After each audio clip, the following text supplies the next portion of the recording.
వ్యక్తిగత దూషణలతో ముఖ్యమంత్రి హేయమైన ప్రసంగాలను వినలేక చెవులకు చిల్లులు పడుతున్నాయని హరీష్ రావు విమర్శించారు.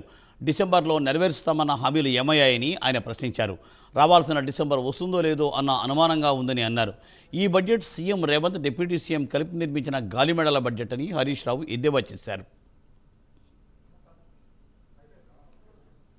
ఈ బడ్జెట్ రేవంత్ రెడ్డి గారు, భట్టి గారు కలిపి నిర్మించిన గాలిమేడల బడ్జెట్. అధ్యక్ష, ఎన్నికల ముందు పాతాల భైరవి, నరుడా ఏమి నీ కోరిక, ఎన్నికల తర్వాత పాతాల భైరవి, నన్నేం అడగద్దు నాకేం తెలియదు.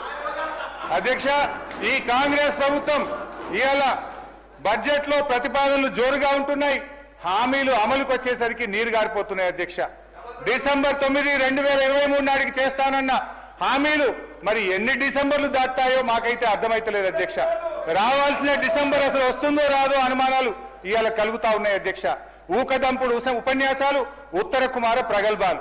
అధ్యక్ష, వ్యక్తిగత దూషణలతో మార్చురి కంపు కొడుతున్న ఈ సీఎం గారి హేయమైన ప్రసంగాలను వినలేకపోతున్నారు. అధ్యక్ష, చెవులకు చిల్లులు పడుతున్నాయి కానీ చేయూత పెన్షన్లకు చిల్లిగవ రావడం లేదు. అధ్యక్ష, ముఖ్యమంత్రి గారు ఇదే అసెంబ్లీలో అధ్యక్ష ఏమన్నారు? అధ్యక్ష, ఒక్కనొక్కని తోడుకలు తీస్తా, బట్టలిప్పి రోడ్డు మీద తిప్పుతాని ఈ సభలో ముఖ్యమంత్రి గారు చెప్పారు. అధ్యక్ష, నిండు సభలో చైర్ను ఉద్దేశించి చెప్పగల ఈ ముఖ్యమంత్రి గారికి ఎంత గొప్ప సంస్కారం.